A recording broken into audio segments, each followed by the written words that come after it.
अमर जायसवाल गांधी एकता party का मैं राष्ट्रीय अध्यक्ष हूँ और मेरे दाहिने बहादुर आदमी पार्टी के संस्थापक राष्ट्रीय अध्यक्ष राजेंद्र गांधी कुशवाहा जी हैं और मेरे बाएं पूर्वांचल नवनिर्माण पार्टी के राष्ट्रीय अध्यक्ष धर्मेंद्र कुमार मिश्रा जी हैं। आज ये प्रेस वार्ता का क्या विषय था आपका? देखिए, हम लोगों ने लगातार कई मीटिंगें किया। मीटिंग करने के बाद निष्कर्ष निकाला गया कि आने वाले समय में स्थानीय नगरीय निकाय चुनाव होने वाले हैं। उस नगरीय निकाय चुनाव में हम छोटे छोटे दल एकजुट होकर के एक प्लेटफार्म बना करके चुनाव लड़ें तो हम सबके लिए ऊर्जावान साबित होगा। इसी कड़ी में तीसरा मोर्चा नाम दिया गया है।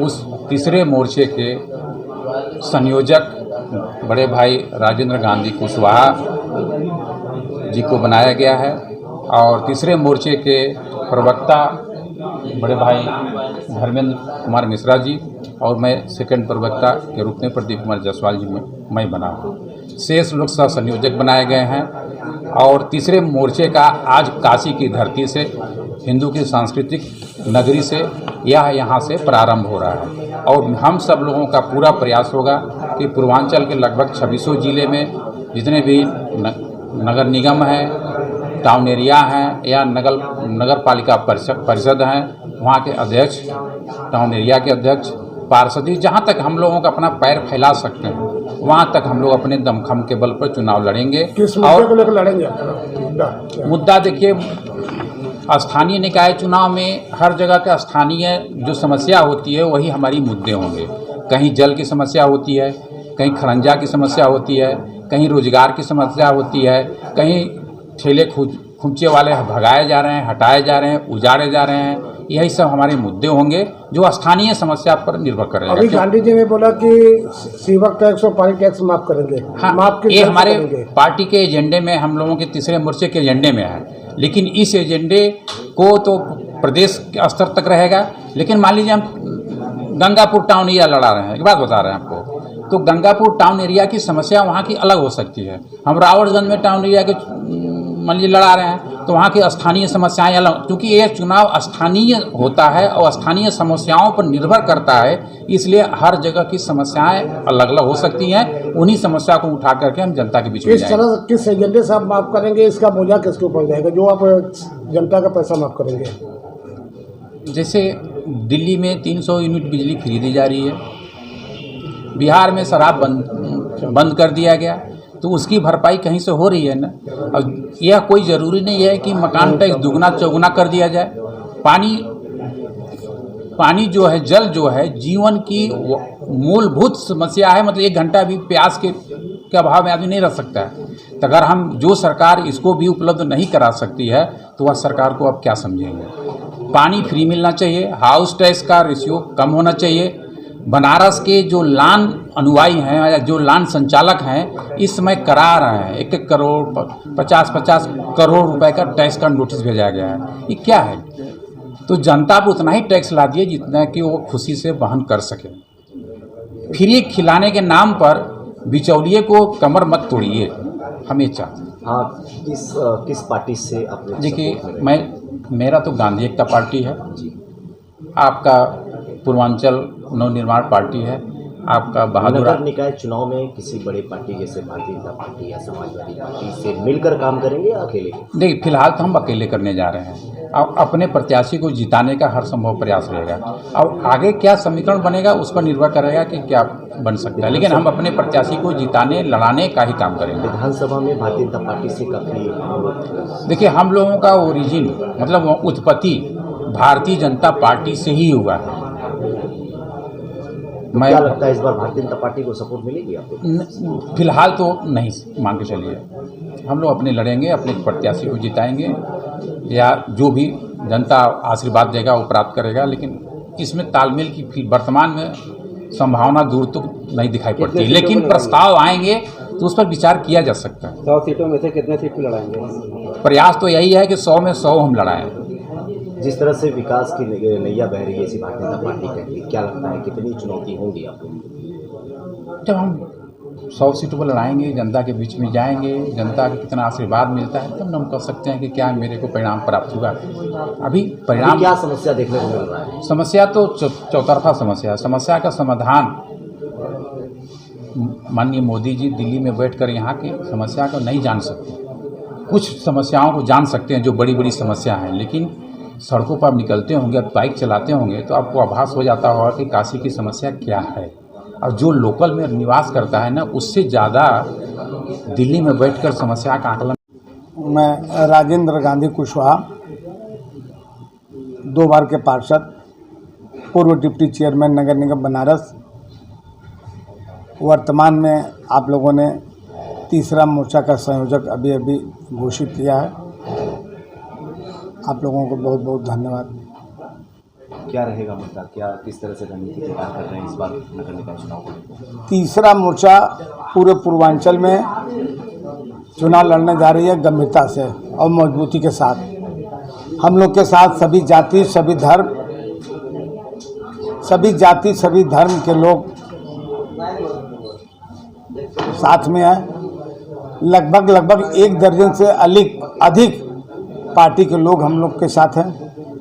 हम लोग घर घर जाएंगे, नगरी द्वारे जाएंगे और दिव्य काशी भव्य काशी बनाने के लिए, मकान टैक्स साफ, पानी टैक्स माफ़ करने के लिए, स्वच्छ काशी सुंदर काशी करने के लिए वोट मांगेंगे। और पूरा विश्वास है कि हम लोगों का जो काम पीछे हुआ है, जो काम आगे होने वाला है, जनता हम लोगों पर विश्वास करेगी। भव्य काशी नव्य काशी दिव्य काशी स्वच्छ मिशन जो है 2014 से प्रधानमंत्री जी अपने संसदीय क्षेत्र के लिए कर चुके हैं, अब क्या करेंगे? स्वच्छ काशी सुंदर काशी जब माननीय ओम प्रकाश सिंह की वाइफ महापौर थी तब से यह नारा हम लोग देते आ रहे हैं। 10 साल मैं भी पार्षद रहा नगर निगम का। तो माननीय मोदी जी का नारा ये नहीं है, ये नारा काशी के सम्मानित जनता का है। अब माननीय मोदी जी उसमें जो प्रयास किए हैं। मोदी जी ने आप लोगों का नाम चुरा लिया है क्या? मोदी जी हम लोगों का नाम नहीं चुरा लिया है, ये मोदी जी का नारा नहीं है, ये बनारस के जनता का सम्मानित जनता का नारा है।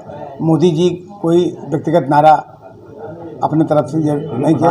उनका नारा तो माँ गंगा ने हमको बुलाया है और ये स्वच्छ काशी सुंदर काशी नारा 2000 की पहले से है लगता है। प्रधानमंत्री जी जब 2014 में जीते तो उनका एक ही जो मुद्दा था वो स्वच्छ काशी का जो मिशन लेकर चलना। देखिए मोदी जी पूरे देश के प्रधानमंत्री हैं, वो पूरे देश को साफ करवा रहे हैं, पूरे देश में झाड़ू लगवा रहे हैं, वो प्रशंसा योग्य है।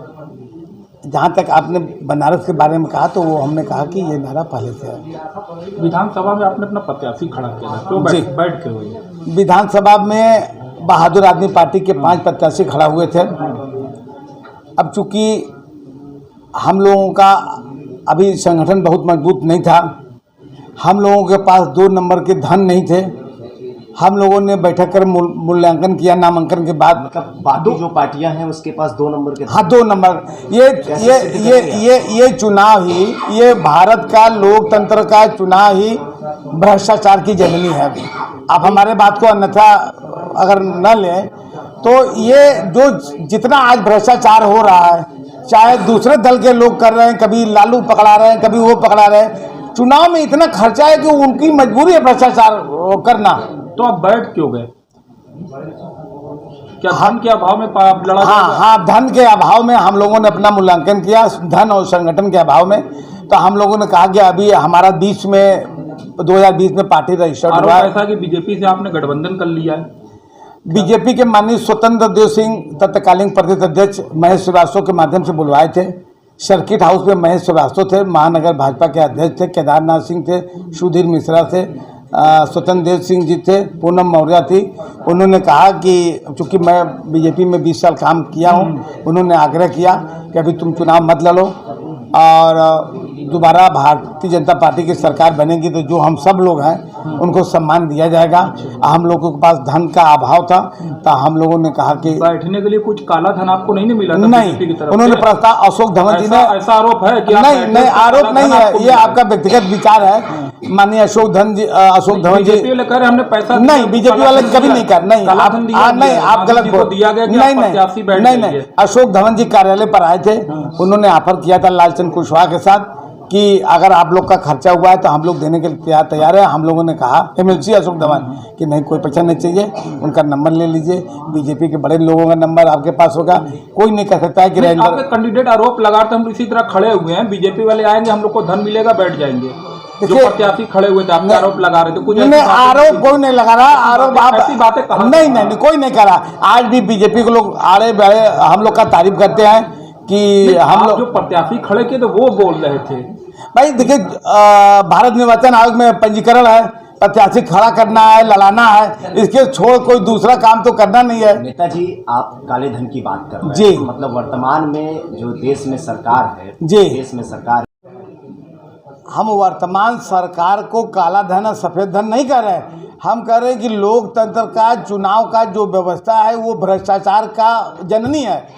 ये लोकतंत्र का जो तरीका है, हम तो भारत निर्वाचन आयोग को कहें कि चुनाव के ढंग को परिवर्तित करना चाहिए, परिवर्तन करना चाहिए। आप भी समझ लीजिए, मैं कार्यकर्ता किसी पार्टी के रहा, बहुत बढ़िया तरीके से काम करता था, बहुत रुपया लोग खर्चा करते हैं चुनाव में, असलियत है। सच्चाई पर आप जाइएगा तो बिना 2 नंबर के रुपया से विधानसभा लोकसभा का चुनाव आप नहीं लड़ सकते हैं, सच्चाई यही है। देखिए एकदम सही कह रही है। तो वर्तमान में मतलब आपकी पार्टी भी अब चुनाव लड़ रही है तो आपके पास भी काला धन है। सभासद का चुनाव विधानसभा लोकसभा के चुनाव से अलग है। इसमें वार्ड वाइज कार्यकर्ता आते हैं, उनके अब वो उनको प्रत्याशी हम लोग पार्टी बनाती है, उनके 10-20 कार्यकर्ता हैं, वो लोकल स्तर है, उसमें पैसा का बहुत प्रचलन नहीं है, उसमें प्रेम मोहब्बत से लोग जीतते हैं। लेकिन मैं लोकसभा में प्रेम मोहब्बत का लास्ट मोड़ में देखा है, लोग बोतल उस पे 500 रुपए पत्ती में रातों रात वोट बदल जाता है। तो इसका मतलब कि आप हमारे बात का समर्थन कर रहे हैं कि लोकतंत्र का चुनाव भ्रष्टाचार की जननी है, इस बात को आप भी मानते हैं? बातों की वजह से कर रहे हैं। हमें सही कह रहे हैं। ये आपकी आप क्या महसूस करते हैं, हम सही बोल रहे हैं कि गलत बोल रहे हैं? आप सिद्ध कैसे करेंगे कि पार्टियां जो है वो 2 नंबर के पैसे से चुनाव लड़ती हैं? अभी हमने अखबार में पढ़ा था, दिल्ली में अरविंद केजरीवाल 300 करोड़ रुपए का केवल विज्ञापन दे दिया अखबारों में। 2 नंबर का पैसा कैसे सिद्ध करेंगे? अरे भाई, आप भी एक नेता है, जी। आपके ऊपर भी अगर कोई आरोप लगाएगा कि आपके पास 2 नंबर का पैसा है, जी, सिद्ध करेगा तब तो मानेंगे। आप कैसे सिद्ध कर रहे हैं? और ऐसी कौन सी पार्टी है जिनके पास 2 नंबर का पैसा है, वो भी आप खुलासा करेंगे? हम लोग तीसरा मोर्चा के छोड़ के सभी पार्टी भ्रष्टाचार भ्रष्ट है, बीजेपी भी भ्रष्ट है, सभी पार्टी भ्रष्ट है। तीसरा मोर्चे में जितने पार्टी के लोग हैं, इनको छोड़कर ये सब गरीब गुरबे के पार्टी हैं, छोटे हैं, कम पैसे वाले हैं। जितने लोग सत्ता में आए हैं या आने वाले हैं, सब भ्रष्ट पार्टी है।